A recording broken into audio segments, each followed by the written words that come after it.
तो भाइयों, आज हम बात करेंगे वन पीस के top 10 strongest and powerful character के बारे में। इस वीडियो में जो भी कैरेक्टर है वो अभी तक की वन पीस की स्टोरी में दिख चुके हैं एक ना एक बार, और जो भी कैरेक्टर है लिस्ट में सबको रैंक करूंगा उनकी पावर एंड एबिलिटी के बेस पे, वीक से गॉड लेवल पे। तो चलिए शुरू करते हैं और पता लगाते हैं कौन है स्ट्रॉन्गेस्ट कैरेक्टर वन पीस में।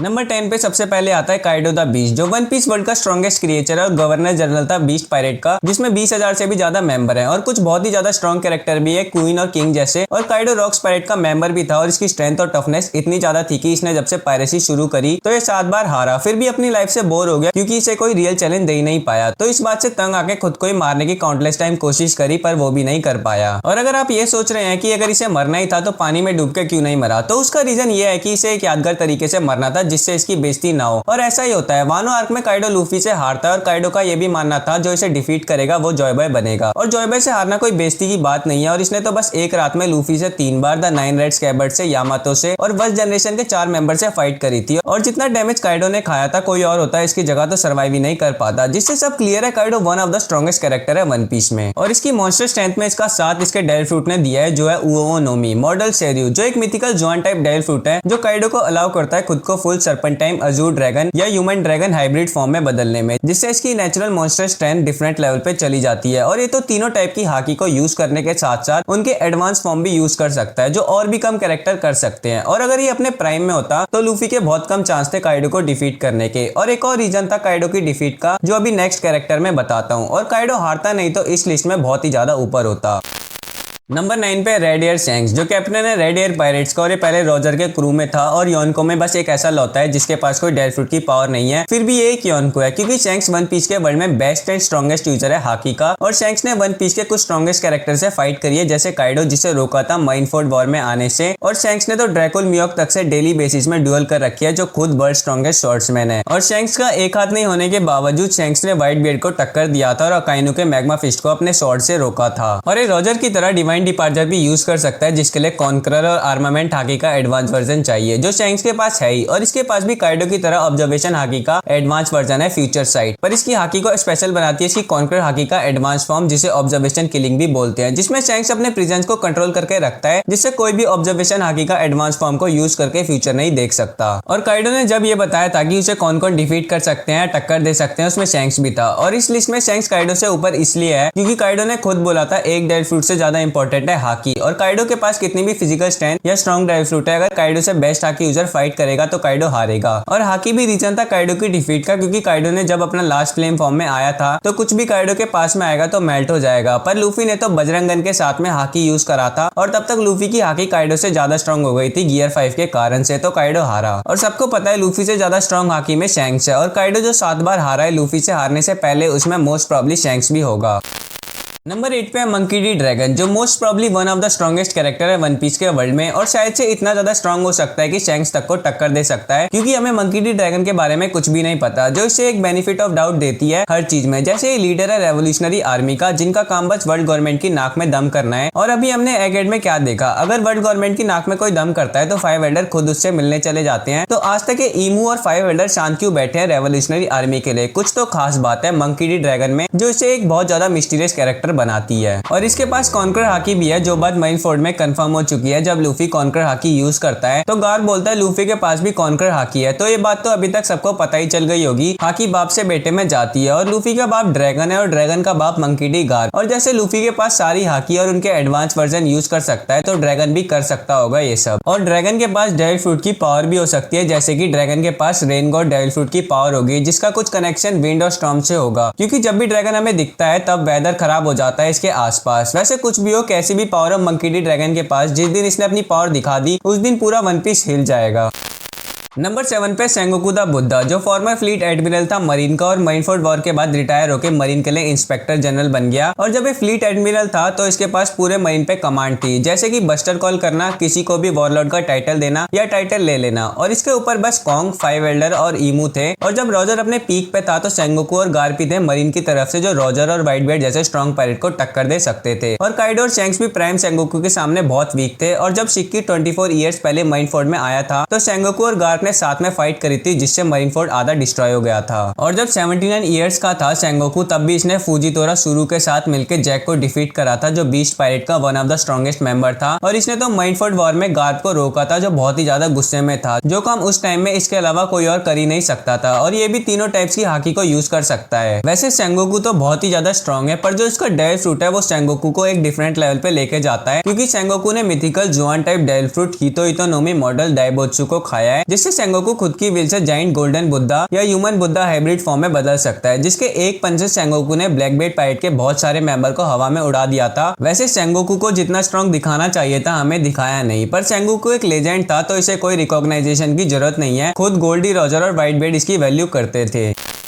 नंबर 6 पे मंकी डी गार्प, जो strongest marine of all time है। और ये तो इतना ज्यादा स्ट्रॉन्ग था कि इसे बहुत बार वाइस एडमिरल से एडमिरल बनने का ऑफर मिला था, पर इसने हर बार मना कर दिया। और ये तो सेंगोकू के साथ रॉजर और व्हाइट बेल्ट का राइवल था, पर ये सेंगोकू से ऊपर इस लिस्ट में इसलिए है क्योंकि गार्प के पास फाइटिंग स्पिरिट है, कभी भी किसी भी सिचुएशन में वो हार नहीं मानता। और सेंगोकू से ज्यादा फाइट कर रखी है गार्प ने, जिससे दोनों बहुत ही क्लोज में आते हैं। पर कुछ ऐसी चीज गार्प ने कर रखी है वो बहुत ही कम कैरेक्टर ने करा है, जैसे अपने प्राइम टाइम में गार्प ने गोल्डी रॉजर से बहुत बार फाइट करी है। और रॉजर ने तो ये भी बताया है कि दोनों ने एक दूसरे को लगभग मार भी रखा है। और गार्प ने रॉजर के साथ ही मिलकर रॉक्स पायरेट को हराया था, जो अभी तक की सबसे स्ट्रॉन्गेस्ट क्रू थी। जिसके बाद से गार्प को सब हीरो ऑफ द मरीन बोलने लगे। और गार्प ने तो चिंजा को भी डिफीट करा है, वो भी सिंगल पंच से। और ओल्ड एज में होने के बावजूद भी मैसिव आयरन कैनल बॉल को ऐसे फेंकता है लगता है कि किसी ने रियल कैनन से फेंका हो। और जब ये कोबी को बचाने गया था तो इसने ब्लैक बेल्ट पायरेट के 4 टाइटैनिक कैप्टन से फाइट करी थी। और वो तो गार्प को न्यू मरीन की फ्यूचर की दिक्कत थी जब ये हार गया। और जब लास्ट में कुजान की आइस गार्प की चेस्ट के आर पार थी तो फिर भी ये हंस रहा था। और क्रॉस गिल्ड ने गार्प के हेड पे बाउंटी लगा रखी है जो है लगभग 3 बिलियन बेरीज, जो एडमिरल लेवल की है, जिससे पता चलता है ओल्ड एज में होने के बावजूद गार्प कितना ज्यादा पावरफुल है। और गार्प तो कॉन्कर हाकी और आर्मामेंट हाकी का एडवांस वर्जन भी यूज कर सकता है। और ऑब्जर्वेशन हाकी भी है इसके पास। और अभी तो गार्प की क्या सिचुएशन है उसकी कोई क्लियरिटी नहीं है, पर गार्प एक लिविंग लेजेंड है।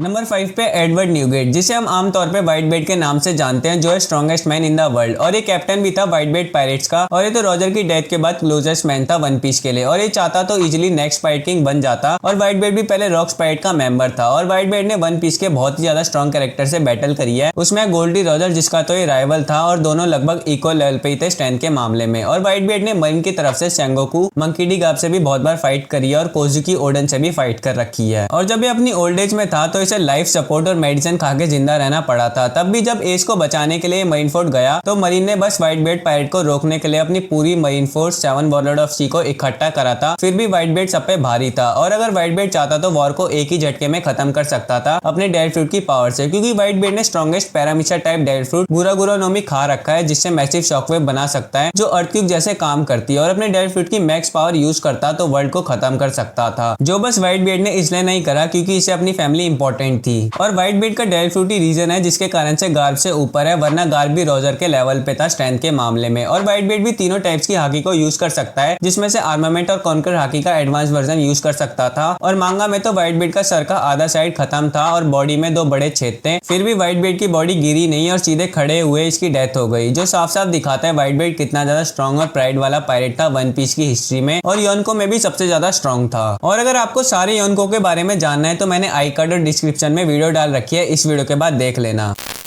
हम नंबर 4 पे हैं एक नहीं बल्कि 5 कैरेक्टर, यानी कि 5 एल्डर, जो मरीन में हाईएस्ट अथॉरिटी रखते हैं फ्लीट एडमिरल से ऊपर पर ईमू से कम। और ये तो सेलेस्टियल ड्रैगन भी हैं और इनका वर्ल्ड गवर्नमेंट की हर एक चीज पे कंट्रोल है, चाहे वो फ्लीट एडमिरल हो, स्टिफर फोल हो, सेराफिम हो या पैसिफिस्टा हो। और ये तो किसी को सेलेस्टियल ड्रैगन तक बना सकते हैं। और ये तो पता नहीं कितने सालों से वन पीस का वर्ल्ड में जिंदा है और पता नहीं क्या क्या करके बैठे हैं। अब एक एक करके सारे 5 एल्डर के बारे में बताता हूँ। उसमें से फर्स्ट पे जैगर्जिया सैटर्न, जो साइंस एंड डिफेंस की फील्ड में काम करता है वर्ल्ड गवर्नमेंट के लिए। और इसके पास मिथिकल जॉन टाइप ग्यूकी डेल है, जिसमें मैसिव ऑक स्पाइडर योकाई में बदल सकता है। सेकंड है मार्कस मार्स, जो एनवायरमेंट की फील्ड में काम करता है वर्ल्ड गवर्नमेंट के लिए। और इसके पास मिथिकल जॉन टाइप इत्सुमाडे डेल फ्रूट है, जिससे मॉन्स्टर्स बर्ड योकाई जिसका स्नेक जैसा पार्ट है उसमें बदल सकता है। थर्ड है टोपमैन वर्करी, जो जस्टिस की फील्ड में काम करता है और इसके पास मिथिकल जॉन टाइप फैंक्सी डेल फ्रूट है, जिससे मॉन्स्टर्स फोर्टस्ट बोआर यागोआई में बदल सकता है। फोर्थ है ईथन बैरनवी नर्स जीरो, जो फाइनेंस की फील्ड में काम करता है वर्ल्ड गवर्नमेंट के लिए और इसके पास मिथिकल जॉन टाइप बकोचू डेल डेविल फ्रूट है, जिससे ये एक स्केलेटन जो अनडेड हॉर्स योकाई में बदल सकता है। फिफ्थ पे है शेफर्ड जूपिटर, जो एग्रीकल्चर की फील्ड में काम करता है वर्ल्ड गवर्नमेंट के लिए, और इसके पास mythical zoan type sandworm devil fruit है, जिससे ये जाइंट वर्म मॉन्स्टर में बदल सकता है। अब सारे 5 एल्डर की डेविल फ्रूट की खास बात ये है कि सारे अपने अवेकन फॉर्म में है और ये सारे टेलीपैथी का यूज कर सकते हैं एक दूसरे से बात करने के लिए, और ये तो लगभग इमोर्टल भी है, किसी भी इंजरी से हील हो जाते हैं चाहे इनका हेड तक कट गया हो। और ब्रॉगी जो जाइंट है उसके हिसाब से भी उसने ऐसी किसी रेस या एबिलिटी के बारे में नहीं सुना जो काम जैसे 5 एल्डर कर रहे हैं कर सकते हो। और ये तो सारे के सारे एक्सपर्ट है हाकी में, वो भी एडवांस वर्जन में, जो इन्हें एक डिफरेंट लेवल पे लेके जाती है। और अभी आगे जाके 5 एल्डर की पावर के बारे में और पता चलेगा, तो मैं एक सेपरेट वीडियो बनाऊंगा इन सब के लिए।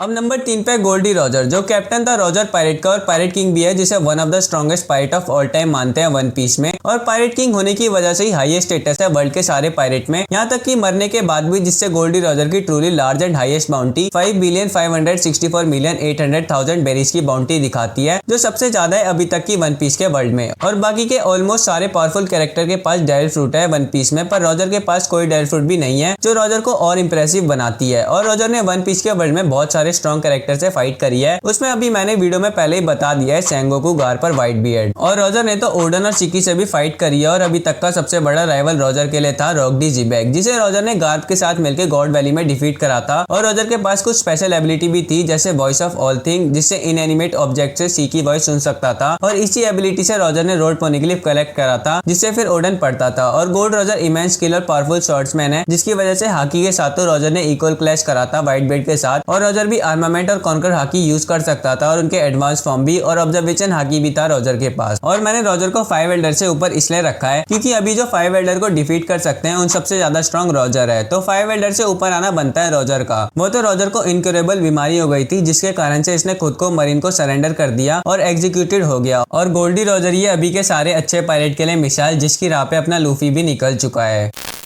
नंबर 2 पे रॉक डी जीबैक, जो कैप्टन था रॉक्स पायरेट का, जिसमें Kaido, Big Mom, Whitebeard, सिक्की जैसे और भी स्ट्रॉन्ग कैरेक्टर थे। और रॉक्स पायरेट को अभी तक का सबसे स्ट्रॉन्ग पायरेट क्रू भी मानते हैं, तो इनको कंट्रोल करने वाले को इन सबसे स्ट्रॉन्ग होना पड़ेगा, जो जीबैक था भी। और ये एक इनक्रेडिबली क्रूल और एम्बिशियस मैन था, जिसकी वजह से किसी पे भी अटैक कर देता था बिना किसी दिक्कत के, जब तक कि उसे पावर गेन होती रहे। और ये रॉजर का सबसे ज्यादा स्ट्रॉन्ग राइवल था, यहाँ तक कि व्हाइट बियर्ड से भी ज्यादा। और इसने गॉड वैली पे भी अटैक सेलेस्टियल ड्रैगन के रिवॉर्ड लेने के लिए करा था, जिसमें कुछ खतरनाक वाले डेविल फ्रूट थे, जैसे काइडो और कुमा का डेविल फ्रूट। पर वहां पे रॉजर पायरेट और मरीन की तरफ से गार्प ने साथ में मिलके रॉक्स पायरेट को डिफीट कर दिया, जिसमें जीबैक भी था, तो ये भी हार गया। और जीबैक को डिफीट करने के बाद ही गार्प को हीरो ऑफ द मरीन बोलने लगे थे। और काइडो ने जब ये बताया था उसे कौन कौन डिफीट या टक्कर दे सकता है, तो उसमें जीबैक भी था। और काइडो को डिफीट करने के लिए हाकी कितनी जरूरी है ये मैंने वीडियो की शुरुआत में बता दिया था, उसके हिसाब से जीबैक के पास हाकी भी पक्का होगी, और शायद से डेविल फ्रूट भी, जिसके लिए कुछ थ्योरीज है कि इसके पास ब्लैक बियर्ड का यामी यामी नोमी होगा, जिसके यूज से गॉड वैली मैप से गायब हो गया। और इसके क्रू को कंट्रोल में रखने के लिए ये डेविल फ्रूट सही है। या तो जीबैक के पास गोरो गोरो नोमी डेविल फ्रूट हो सकता है, जो एक लोगिया टाइप डेविल फ्रूट है, जिससे इसका यूजर लाइटनिंग को क्रिएट और मैनिपुलेट कर सकता है। और ये डेविल फ्रूट बहुत ज्यादा स्ट्रॉन्ग है, अगर अच्छे से यूज कर लिया तो पूरा आइलैंड कंप्लीटली डिस्ट्रॉय हो सकता है। और जीबैक का ड्रीम वर्ल्ड का किंग बनना था, तो उसके लिए से स्ट्रॉन्ग तो होना ही पड़ेगा, और ये था भी। पर अभी फिलहाल में जो वन पीस वर्ल्ड का किंग है वो है इस लिस्ट में नंबर 1 पे, जो है